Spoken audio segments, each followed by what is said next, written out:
అదే విధంగా ఇప్పుడు ఢిల్లీలో వచ్చినటువంటి ఎన్నికల్ని కనుక 2024లో మనకి ఆంధ్ర రాష్ట్రంలో మనకి ఎన్నికల ఫలితాలు మనం చూసాము.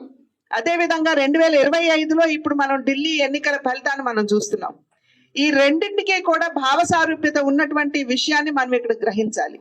ఎందుకంటే ఆంధ్ర రాష్ట్రంలో 5 సంవత్సరాల కాలం కేవలం విద్వేషానికి విధ్వంసానికి పెద్దపీట వేస్తూ రాష్ట్రాన్ని అప్పుల ఊబిలోకి నెట్టివేస్తూ అభివృద్ధి అన్న పదానికి తావు లేకుండా నిజమైనటువంటి లబ్ధిదారులు ఏవైతే కేంద్రం వారి యొక్క సంక్షేమాన్ని ఆకాంక్షిస్తూ వారు అనేక పథకాలను ప్రవేశపెట్టినా నిజమైనటువంటి లబ్ధిదారులకి ఆ లబ్ధి చేకూర్చకుండా కేవలం తమ జేబులు నింపుకోవడం మీదే దృష్టి పెడుతూ ఏ విధంగా రాష్ట్రాన్ని నెగ్లెక్ట్ చేసిందో వైఎస్ఆర్సీపీ ప్రభుత్వం మనందరికీ తెలియనటువంటి విషయం కాదు.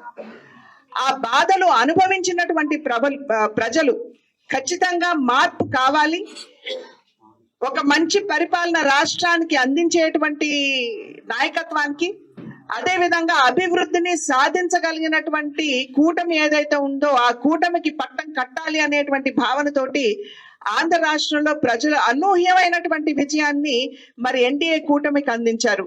తెలుగుదేశం, భారతీయ జనతా పార్టీ, జనసేన త్రయం ఏదైతే ఉందో ఈ కూటమికి ఆంధ్ర రాష్ట్ర ప్రజలు ఆశీర్వదించి అనూహ్యమైనటువంటి ఫలితాన్ని కూటమికి అందించడం జరిగింది.